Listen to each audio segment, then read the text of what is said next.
Ay, ay.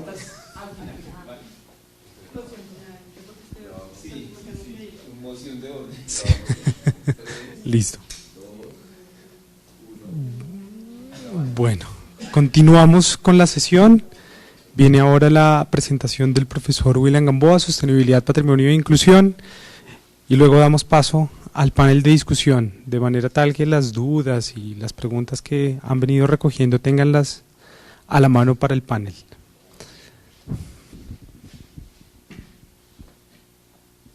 Bueno, gracias, Carlos. Bueno, yo voy a dictarles, como lo decía Liliana, estamos haciendo este seminario antes de ver los módulos. Yo les voy a dictar a ustedes el módulo que hemos llamado Sostenibilidad Social. Y bueno, digamos que hoy rápidamente voy a ser muy breve. No, está bien, creo que digamos que ustedes me han venido escuchando pues en todos los seminarios, entonces también por eso voy a ser más breve. Básicamente un poco al igual que las otras dos profesoras, tanto Ángela como Liliana pues seguimos las preguntas que nos hace la coordinación académica del programa, en donde pues básicamente hablamos de los retos de la sostenibilidad en nuestro contexto, las temáticas que nosotros abordamos desde cada módulo, digamos como una contribución a la sostenibilidad y la relación de los aspectos económicos, políticos y sociales. Entonces básicamente, y yo creo que digamos tanto Ángela como Liliana digamos han recogido muy bien lo que Alan nos ha contado estos 2 días y lo que se habló en el Encuentro Regional de Política Pública, y es un poco, pues digamos, yo considero desde lo que mi módulo aborda, que uno de los retos, y pues lo hemos, se ha hablado acá, pues básicamente el cambio de la institución museal. Nos lo decía también la profesora Georgina y Carly en el seminario pasado, un poco pues como pues si no hay un cambio sustancial, un cambio radical en la institución, pues digamos que hay muchos procesos que no se van a poder dar, como el que mencionaba Ángela con la participación, o lo que mencionaba Liliana desde la misma reinvención de la institución. Entonces un poco también retomando, y por eso lo voy a decir rápidamente, lo que mencionaron particularmente Liliana, la forma como se entiende la institución a sí misma, pues creo que digamos que es importante, y yo digamos me enfoco en los temas de la inclusión social y la participación y el involucramiento de las comunidades, y un poco digamos que es importante que cuando estamos hablando de la forma como se entiende a sí misma la institución, pues cómo en realidad eso se ve reflejado en lo que Liliana mencionaba frente a temas como la misión y la planeación del museo, en donde si bien en algunos momentos se enuncia, en otras entidades un poco más conservadoras ni siquiera se enuncia, pero entendemos, y pues se ha mencionado en este seminario, como pues desde la misma definición de ICOM, pues el museo pues se supone que se debe a la sociedad y su desarrollo. La forma, digamos que es importante como está siendo entendida en los diferentes ámbitos que hemos mencionado, tanto el interior, el exterior como el entorno, es muy importante un poco que si bien la institución está tratando de cambiar y está haciendo unos procesos de cambio, pues también es importante que esos cambios pues se socialicen y en realidad la gente entienda que la institución realmente está cambiando, o desafortunadamente lo que sigue pasando, y es que para la gente, nosotros con nuestros estudiantes, no solo los estudiantes de la especialización, sino los estudiantes de la facultad, digamos que son muchachos de 20, 22 años, todavía un poco sienten el museo como una institución distante, como una institución aburrida, como una institución, y es importante un poco que, digamos que si bien los museos están tratando de cambiar, pues cómo está también ese cambio de la institución, cómo se está viendo entendido, tanto con sus, digamos, sus grupos de interés internos, externos, también y su entorno, y básicamente también Liliana lo mencionó anteriormente con el caso que presentaba pues el Instituto Latinoamericano de Museos, y pues también lo hemos hablado, lo ha dicho Alan a lo largo del seminario, un poco el rol que ocupa en su entorno, pero un rol activo, es decir, un rol que sea real y no pues esta idea que se ha usado como para el marketing de los museos, que decimos que los museos nos debemos a la sociedad y su desarrollo y que somos entidades que propiciamos el cambio social y el desarrollo local, pero en la realidad pues un poco, pues digamos esto, ¿qué está pasando? Básicamente, digamos, continuando un poco con los retos frente al quehacer, y digamos con esas premisas que planteaba anteriormente y de acuerdo también a lo que hemos discutido tanto en el encuentro de política pública como en este seminario, pues digamos esto que Liliana pues mencionaba, que Ángela un poco planteaba, por ejemplo, desde los temas de la participación, y es como pues de las políticas pues hay unas injerencias directas en la organización y en la gestión de la entidad. Digamos que para mí es importante, y lo verán en el módulo, ustedes van a hacer una estrategia de inclusión para una institución cultural y nosotros hemos sido muy enfáticos y en este seminario también se ha hecho mucho énfasis en el tema de cómo las iniciativas, si no están amarradas a una planeación, pues básicamente no son sostenibles, es decir, son iniciativas puntuales que no van a responder a una sostenibilidad en el tiempo. Entonces, por otro lado, un poco también se ha venido hablando del tema de la profesionalización. Nosotros pues somos un programa que respondemos a una necesidad de profesionalización, pero digamos que es importante un poco como, bueno, por un lado la profesionalización se ve reflejada en las políticas, pero como además esa profesionalización pues responde a una serie de procesos de la institución. Tú lo decías, Ángela lo decía un poco, si yo me conozco a mí mismo, sé qué necesito, si yo conozco a mi entorno, sé qué me pide mi entorno y cómo me voy a organizar entonces, y cómo los resultados, pues digamos que esos procesos de profesionalización son muy interesantes, pero si no tienen unos resultados prácticos, pues no van a tener ninguna injerencia. Alan nos mencionaba, no sé si fue ayer o en el encuentro de política, un poco sobre los diferentes niveles de la profesionalización, es decir, la profesionalización no solamente consiste en hacer un doctorado o en hacer un estudio, digamos, de posgrado, sino también un poco todo lo que es formación, educación continuada, que dependa justamente de las necesidades, no de recetas mágicas, no de fórmulas magistrales, sino de las necesidades de tu entorno, que pasa en la biblioteca piloto de Medellín, o que pasa en Tunja, o que pasa en el Museo Nacional desde las diferentes áreas, ¿cierto? Y cómo estas actividades, tanto las políticas como las actividades de profesionalización, en realidad están teniendo una injerencia práctica. Un poco traje aquí para hablar de esto un modelo, este modelo que plantea el profesor Peter Van Mensch y Leontine Meyer-Van Mensch, que básicamente pues nos dicen cómo pues la profesionalización es un prisma que resulta de la mezcla entre la teoría, la práctica y la ética, en donde la teoría es muy interesante porque es la que nos permite tener un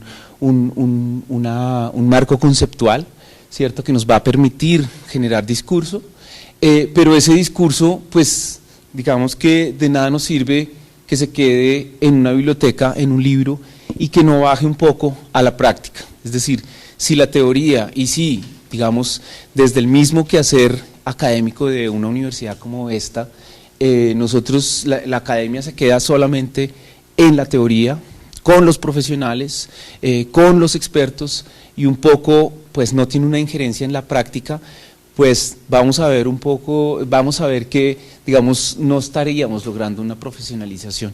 Vuelvo y digo, la profesionalización normalmente se entiende como el hecho de que tú hagas una especialización como esta, o que hagas un doctorado, o que hagas una maestría, pero digamos que la profesionalización está dada, como lo dije anteriormente, por suplir unas necesidades que tiene un público, una comunidad determinada, interna o externa, y claramente pues digamos que estas actividades deben estar enmarcadas en un marco ético, ¿cierto? Hemos hablado varias veces del Código de Deontología del ICOM, hemos hablado de varias cosas, pero por ejemplo vemos que en muchas ocasiones, igual que las políticas, se quedan un poco en la teoría, ¿cierto? Entonces tenemos un marco ético, pero en la realidad los museos ven ese marco ético como una acción altruista y no como un deber ser.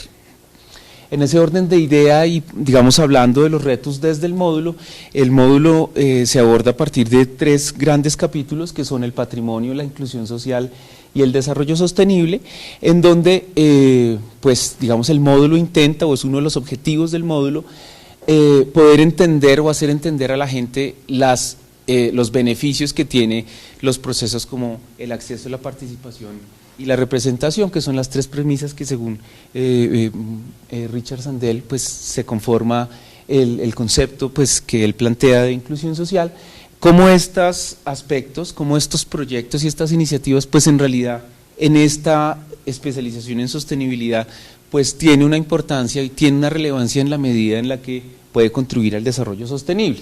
Esas relaciones digamos que se plantean a partir de. Hemos hablado también estos días sobre el concepto del patrimonio, hemos hablado un poco sobre los procesos, cómo se ha venido, las formas como el patrimonio se ha venido gestionando, cómo ha sido la toma de decisión, cómo se han generado narrativas, el mismo concepto, las mismas cosas que se consideraban un bien de interés cultural, hablábamos antes de un monumento nacional, ahora hablamos de un bien de interés cultural, que cada vez más, pues digamos, tiene unas acepciones que bajan más y que, bueno, y que además están en constante cambio porque el patrimonio, pues como lo hemos dicho, como lo decía Ángela, como lo decía Liliana, pues está en constante cambio.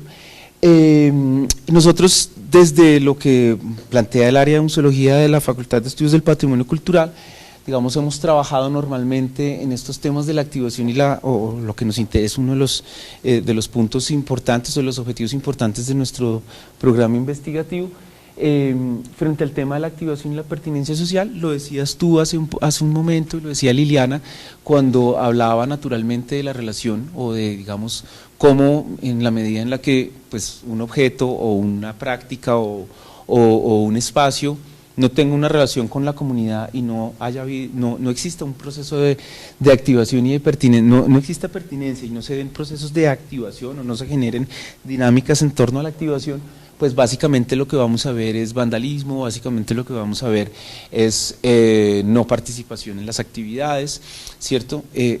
Ustedes en sus módulos, por ejemplo, en el de mercadeo, recuerdan que veían un poco lo de la captación de nuevos públicos, pero cómo esos públicos entonces luego se fidelizan, ¿cierto? Y cómo los fidelizas, si no es un poco brindándoles o generando estrategias de apropiación.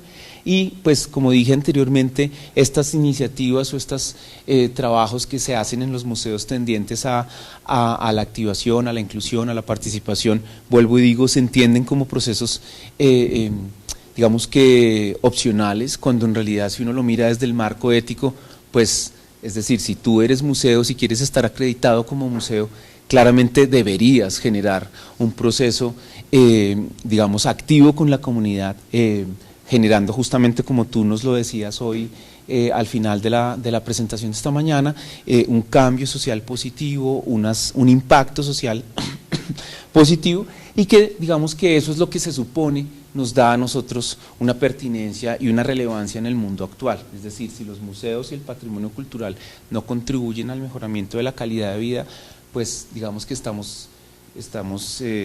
pues no estamos haciendo las cosas tan claras, y cómo digamos la relación de estos aspectos pues básicamente nos traen o nos llevan a un desarrollo sostenible o a lograr una sostenibilidad.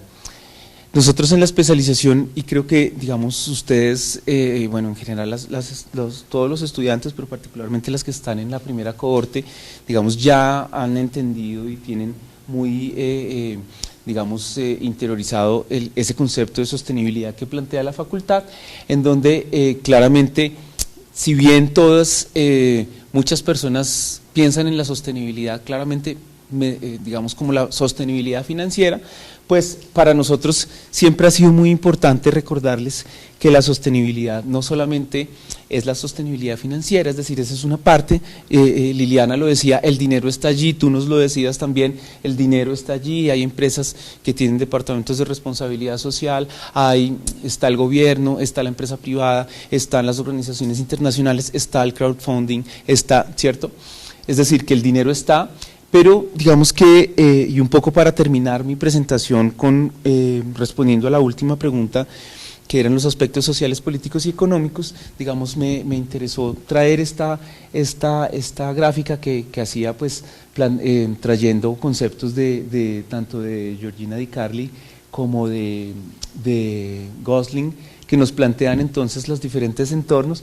Nosotros claramente en la especialización no hacemos tanto énfasis en el entorno natural, pero sí, digamos, planteando estos entornos, el entorno económico, el entorno cultural, social y natural, pues vemos que la armonía, ¿cierto? La armonía que exista entre estos diferentes entornos, pues es lo que nos va a permitir lograr una sostenibilidad como la entendemos, o como se entiende el desarrollo sostenible, ¿cierto? Que es un trabajo que en realidad, como lo decía, lo hemos venido planteando, pues abarca diferentes aspectos. Muchas veces cuando nosotros hablamos con el profesor Carlos González de, digamos, la inclusión y la sostenibilidad, la pregunta que normalmente nos hacen es como, pues, ¿qué tiene que ver una cosa con la otra? Digamos que aquí particularmente en el entorno social, por ejemplo, cuando planteamos cómo los proyectos los proyectos inclusivos o los proyectos que desde la concepción de Richard Sandel, pues abarcan la participación, la representación y el acceso, pues digamos generamos cosas como capital social, que es uno de los principales elementos del desarrollo sostenible, una ciudadanía activa,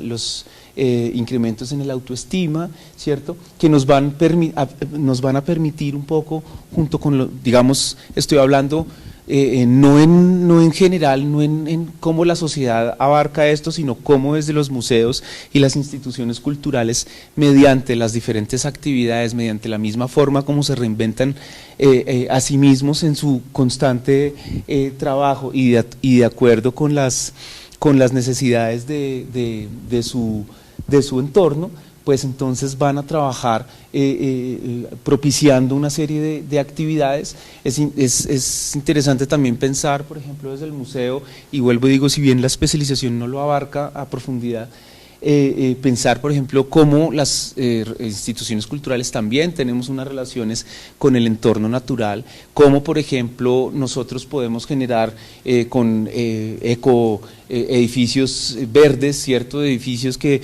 incorporan energías renovables, edificios que plantean otras cosas, pero también, como lo decía Alan hoy, cómo nosotros, los museos y las instituciones culturales, también podemos abordar las temáticas desde nuestras narrativas y desde nuestras exposiciones, por ejemplo, sobre los temas ambientales, que es un tema que no le concierne a los museos solamente, sino que le concierne al mundo entero, porque estamos hablando de la tierra donde vivimos, ¿cierto? Y pues digamos en otros aspectos como el entorno cultural, en la forma entonces como nos estamos relacionando entonces con los conceptos, por ejemplo, de identidad, de inclusión, o cómo estamos generando diálogos interculturales, o cómo estamos generando una actividad en torno cómo estamos incentivando la creatividad y la innovación, buscando entonces este equilibrio para, pues, básicamente lograr la sostenibilidad. Con eso termino y bueno, le damos la palabra al moderador. Gracias. Gracias, William. Los invitamos a pasar aquí adelante. William, Alan, Liliana, acompáñenos. Ya se corrió.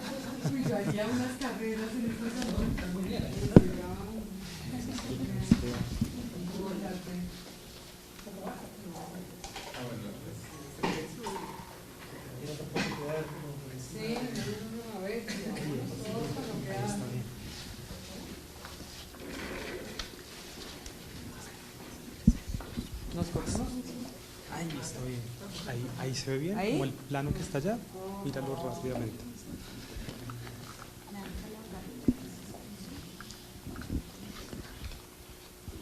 Listo. Ay, Ángela está.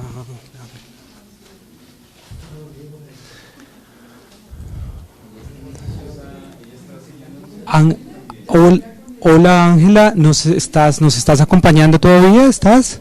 Hola, ¿sí me escuchan? Listo, sí, perfecto, te escuchamos. Vale. Perfecto. Pero hablando, perdón. Bueno, de nuevo agradecerles a cada uno su participación, muy generosa y lúcida cada una de las intervenciones. Para recoger un poco las ideas generales y darle paso a las preguntas o intervenciones del público, solo señalar en cada presentación unos aspectos claves que considero importantes. Para el caso de Ángela, pues un llamado a la atención a toda una aclaración terminológica sobre la participación, en qué escenario se usa y cómo hay como ciertos usos o abusos a la palabra dependiendo del escenario en donde se esté implementando el término. Liliana nos hace una invitación hacia una necesaria definición de la declaración de principios que cada institución debe pensar, debe desarrollar y que permite empezar a definir ciertas lógicas frente a su actuación, su entorno, su programación. Y haciendo un especial énfasis en hacer o establecer alianzas público-privadas, particularmente desde el caso del teatro, desde donde ella trabaja. Y para el caso de William, entonces nos hablaba hacía un énfasis en la profesionalización y en los componentes éticos, prácticos y teóricos que pueden permitir ese desarrollo sostenible de las instituciones culturales. Al término de la presentación de la mañana, Alan nos hablaba de unos desafíos, de una suerte de desafíos que han de tenerse en cuenta o unas recomendaciones a tener en cuenta para el trabajo de planeación que las instituciones, los gestores y en general las instituciones culturales deben implementar en sus prácticas. Voy a lanzar como una primera pregunta para todos y es, más allá de estos desafíos, ¿cuáles consideran ustedes que son esos principales riesgos? Como ¿cuál es el mayor entiéndase la palabra, como el mayor enemigo o el mayor riesgo que tiene la planeación institucional hacia esa sostenibilidad? Hay un par de pistas y es esa dificultad al arriesgarse a los cambios, que las instituciones muchas veces no son flexibles a eso, pero quisiera como abrir un poquito más la pregunta. ¿Cuál es ese mayor riesgo que enfrentamos a la hora de planear dentro de nuestras instituciones? Pues sin lugar a dudas, no solo es la resistencia al cambio, o sea, la falta de flexibilidad de las instituciones en su interior, es decir, el mundo está cambiando, pero de malas el mundo yo me quedo igualito, sino también no escuchar aquello que la gente quiere, es decir, tampoco es una cosa como como de dar gusto en todo, es que de eso que la gente quiere, mi institución, a la luz de mi naturaleza, soy capaz de hacer y conceder. Entonces hay que oír, o sea, no solo es difícil el cambio, sino de verdad el estar dispuesto a escuchar lo que la gente quiere.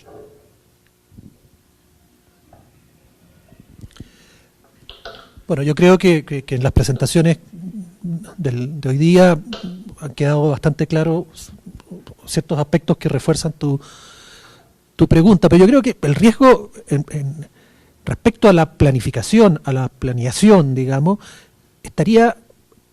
voy a ser de nuevo muy simple y práctico, en hacer una mala planificación. En el fondo y una mala planificación es el resultado de una falta de conciencia, de realidad de la institución, y por otra parte de una mala lectura de lo que el entorno te ofrece y quizás de que sea una planificación poco participativa en la cual un par de personas toman decisiones pero que no están incluyéndolos a todos, y que todo eso va a conllevar a que una planificación en papel después o no va a poder implementarse de manera adecuada o lo que simplemente no va a tener ningún impacto en relación a los objetivos. Entonces, tener cuidado y entender que ahí hay un proceso que es delicado y que es sensible y prestarle la atención necesaria a reflexionar y a pensar con los elementos que ya hemos mencionado y que han sido bastante coincidentes en todas las presentaciones. Ángela, te damos la palabra. Hola, yo escucho a medias, pero bueno, ¿ustedes me oyen bien? Sí, muy bien. Ok, bueno, mi respuesta está relacionada con lo que dijo el profesor Trampe y es el riesgo de que el ejercicio de planeación estratégica se quede en manos de los grupos que siempre han sido privilegiados, es decir, privilegiados para no solamente gestionar el museo, sino gestionar las memorias. Se supone que los museos son lugares de memoria. Entonces, esos saberes y memorias individuales de cada uno de los integrantes de los equipos de trabajo de las instituciones, que finalmente son quienes constituyen la institución, las instituciones somos las personas, si esos saberes y memorias que tiene el equipo de trabajo en el día a día, quienes son los que enfrentan los problemas día a día, quienes son los que conocen los aciertos, los límites diarios, es decir, ese trabajo del día a día va a quedar atrapado, serán unas memorias ocultas, y los grupos privilegiados, en ese sentido los llamo privilegiados porque han tenido en sus manos ese tipo de gestión. Entonces el riesgo es que se quede en un grupo muy reducido y se pierda ese conocimiento tan valioso que tiene el equipo en el día a día del trabajo. Gracias. Bueno, pues no tengo mucho más que decir. Claramente, pues concuerdo con toda la mesa. Evidentemente, pues si la planeación responde a una entidad del pasado, una entidad que pues está, digamos, perpetúa unas viejas prácticas, pues claramente pues la planeación estratégica, un poco como tú lo decías ayer, Alan, pues ni siquiera va a ser una planeación estratégica, ¿cierto? Va a ser una serie de acciones que se van a dar allí y que claramente pues no van a tener el impacto que queremos, ¿cierto? En una institución que se supone es dinámica y cambia con el paso del tiempo. Bien, gracias. Abro el micrófono al público. ¿Quién tiene alguna pregunta, algún complemento? Yo tengo una pregunta para Liliana González y para William. La primera pregunta para Lili es, a la profesora Liliana, es, bueno, hablabas del teatro virtual, y decías, bueno, la abuelita de 80 años que sale y que le tiene frío. Entonces yo me pregunto, ok, aparte del tener el teatro virtual, que es una posibilidad maravillosa, ahí se abren como dos preguntas. La primera, ¿existe la posibilidad de que yo vea conciertos muy antiguos o qué tanto se hace como solamente lo que está en programación actual? Esa es la primera pregunta. Y eso se relaciona con si existen talleres de capacitación a la virtualidad para personas mayores. O sea, que si yo no esté, mi abuelita sepa cómo prender el equipo o tener como esta relación de cómo llegar a esta virtualidad para las personas que no tienen como esta cosa mediática, o en su defecto para si tenemos con la comunidad de SUA o que no tienen como tantos accesos, cómo hacer que, pues de todas maneras el teatro es un teatro de élite y llegar a estas comunidades. Sí, o sea, es como la percepción que yo tenía cuando tú me decías, no, es que estamos llegando a la comunidad de SUA, y yo decía, pero SUA sí puede llegar al Julio Mario. Es una de las cosas que me quedó a mí como la duda. Eso es para Liliana. Y antes de soltar el micrófono, entonces le hago la pregunta a William, y es sobre la ética, de la triada que muestras ahí sobre la ética, qué es lo que debería ser. Y en eso, ¿qué es lo que debería ser? Es tan amplio como tantos puntos de vista existe en el planeta, porque pues obviamente el político dice que debería ser tal cosa, pero la comunidad dice que debería ser tal otra, y entre las instituciones. Entonces, esos ejercicios de mediación que es como parte también de la profesionalización y todo esto, cómo se conjugan o cómo realmente la parte de la ética está tan sustentada que podemos llegar a decir esto es lo que debería ser. De pronto puede ser como algo relacionado con lo que decía Lili de la declaración de principios, ¿no? Pero sí desde un ejercicio profesional, no institucional, ¿esto qué es lo que debería ser? Liliana, y frente a la segunda pregunta que planteas, creo que también es interesante planteársela a la mesa, por si Alan, Ángela y Liliana se animan más adelante. Entonces vamos con la respuesta de Liliana. Lo del teatro digital no se hace todo el tiempo ni con todos los conciertos, se hacen con unos conciertos específicos porque pasamos por un tema además de derechos de autor, de negociación con cada una de las orquestas, de si me dejan pasarlo en...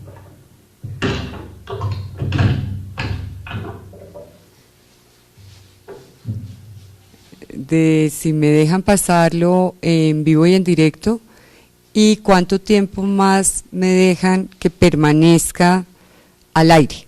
Por ejemplo, la Stuttgart nos dio una semana de permiso, por eso está colgado un concierto que hicimos anteayer. Entonces es un tema de derechos de autor, es un tema de costos. Obviamente hay unos también que nos dicen, listo, claro, lo pasa, pero pues nos paga más, ¿no? Y con respecto a la tecnología, por un lado, la biblioteca tiene un maravilloso programa que yo adoro, que es que les enseñan estas nuevas, entre comillas, porque desde hace 30 años estamos hablando de las nuevas tecnologías, ya tienen 30 años, a personas de la tercera edad. Es una de las cosas, es uno de los programas más divinos que además el día es gratuito, que abre las inscripciones, la fila baja por todas las escaleras del Santo Domingo y da la vuelta a las 170.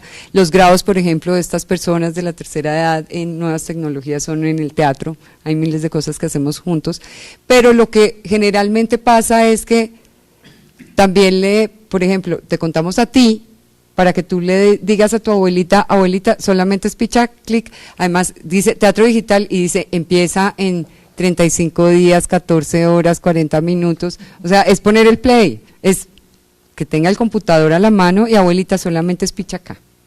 Y ven de verdad una maravilla de cosas. Entonces, pues digamos que ahí nos complementamos con la labor que hacemos en el teatro y que hace la biblioteca.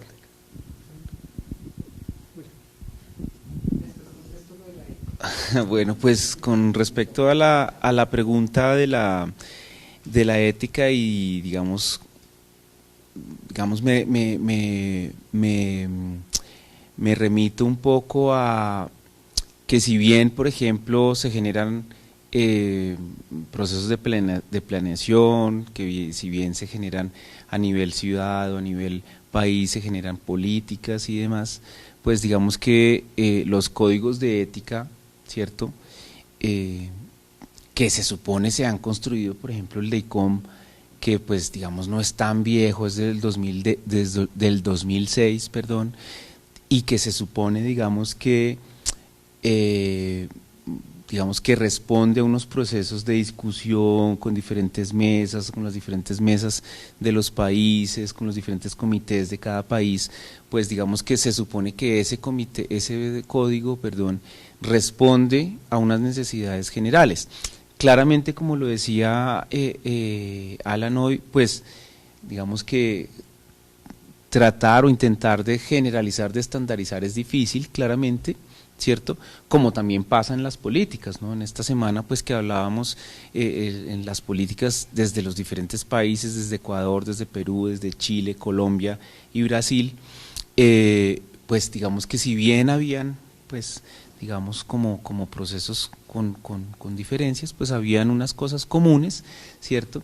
Entonces creo que ahí, digamos, para mí, digamos que el planteamiento de códigos, ¿cierto?, de códigos de ética que regulen ese quehacer de las instituciones, pues digamos que es fundamental. Ahora, el problema me parece a mí con el tema ético es que el código de ontología está allí, está en la página web y está como en 20 idiomas, ¿sí?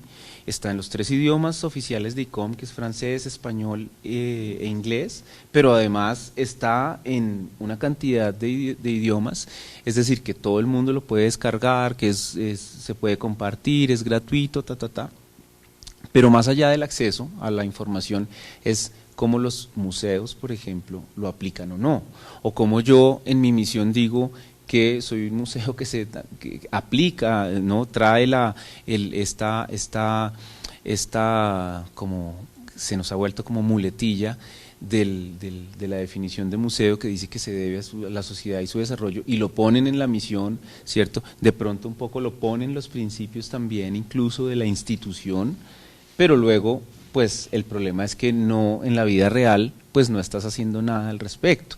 En la vida real se supone, por ejemplo, antier con unos estudiantes de arqueología compartíamos un poco un caso de una exposición justamente en el Museo Nacional, en donde mirábamos unos puntos del Código de Deontología y mirábamos lo que pasó en la exposición, que fue una exposición, digamos, compleja, digamos que más que compleja fue una discusión que generó polémica, ¿cierto? Y uno un poco iba a la ética y un poco uno miraba que desde el mismo código de ética el actuar del museo en su momento, pues digamos, si uno lo mira desde la ética fue, digamos, antiético, o no estuvo en la ética. Entonces yo creo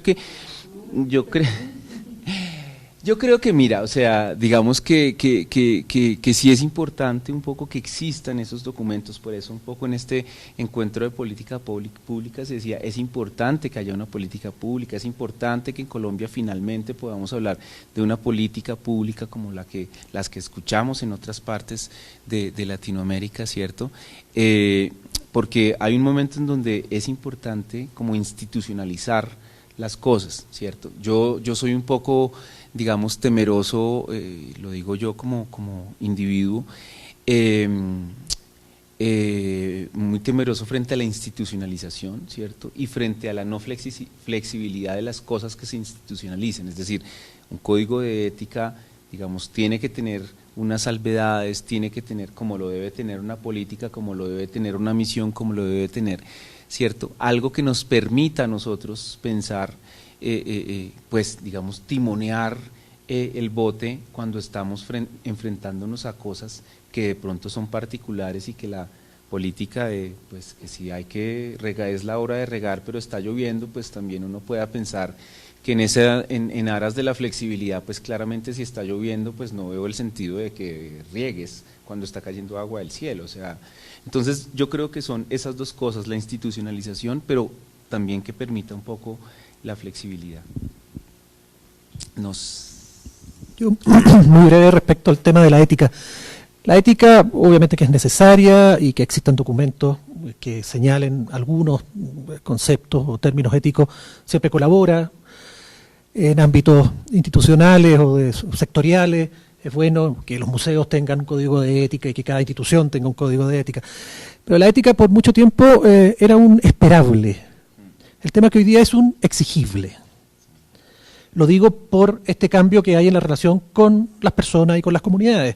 Y en ese mismo escenario y por esas mismas razones, hoy día los códigos de ética y los listados van quedando un poquito cortos. Porque hoy día las personas exigen o requieren cosas que a lo mejor no están en ese listado. Y cosas que podría uno entender que no es que sean ilegales ni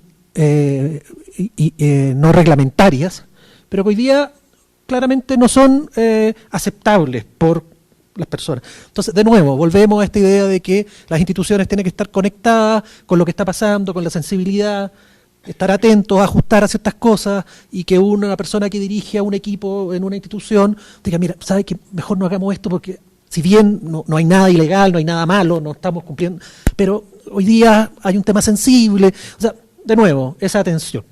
La ética obviamente que es necesaria, es un referente de funcionamiento y de principios, digamos.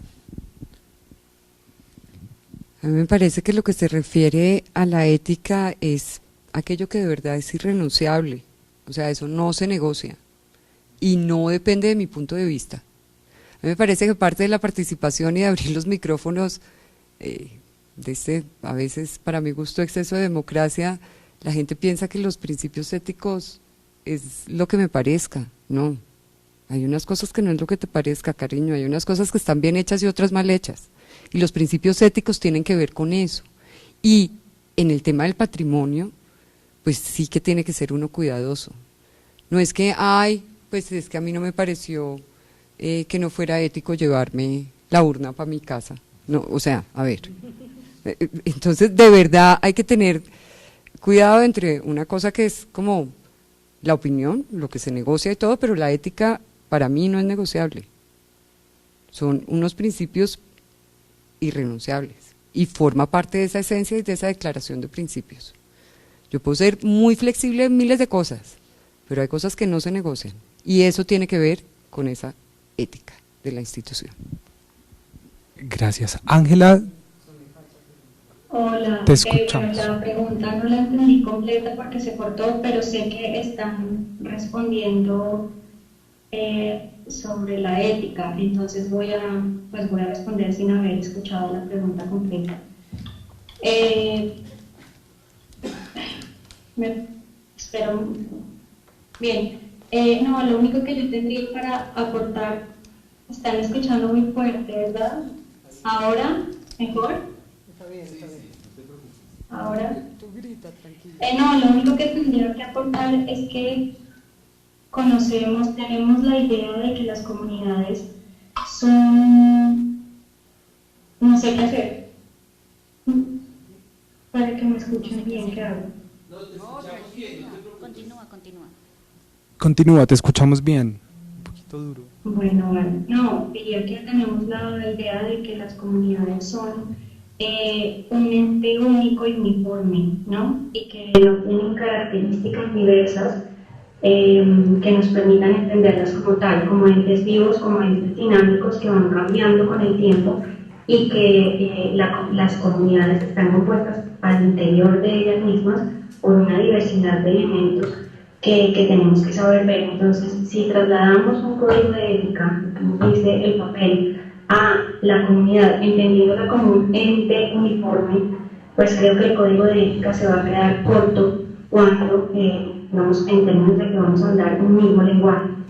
Sé que es importante para marcar unos límites y para marcar una ruta, pero si seguimos viendo las comunidades como eso homogéneo con las mismas características, de hecho, cuando hablamos de comunidades parece que se nos viene a la cabeza una imagen mental única, ¿no? Como un grupo. De hecho, hay algunos autores que nombran, que dicen que a las comunidades las entendemos como algo, como que las subestimamos, es un comportamiento paternalista frente a ellas, porque las vemos como una masa, ¿no?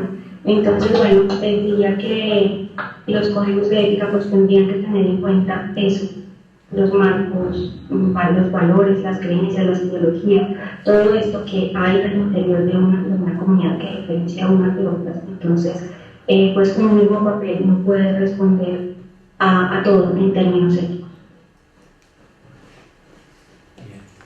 Bueno, creo que no hay más preguntas por el público. Pues agradecemos de nuevo la participación de ustedes, los estudiantes de la especialización. Estos seminarios, estos eventos están pensados para ustedes realmente y se suman a estos espacios pues otras personas interesadas y que ven la necesidad de seguir ampliando estos temas. Recuerden que toda la sesión la pueden encontrar en la página en Facebook de la Facultad de Estudios del Patrimonio Cultural, junto con el recuento o las memorias de los otros seminarios que hemos planteado. Nuestros invitados, muchísimas gracias a Liliana, a Ángela, a William y particularmente a Alan por toda su generosidad. Buena tarde. Chao, Ángela. Chao, lo siento por los tímpanos, lo siento. Ángela, yo sí quiero. No, estamos en el Facebook Live. Bueno, permíteme entonces, bueno, nos despedimos. Muchas gracias a todos los. ¿Pero en el live o sin el live? Ah, ok, vale. Espérame, entonces terminamos. Entonces, muchas gracias, gracias a la moderación de Carlos, gracias a la participación de todos ustedes, y les recordamos un poco a todas las personas que nos están viendo que este seminario se hace en el marco de nuestra especialización, la cual tendremos la nueva cohorte que iniciará el 31 de julio, y tenemos las inscripciones abiertas en la página de la universidad www.uexternado.edu.co. Muchas gracias entonces, muchas gracias a todos, hasta luego.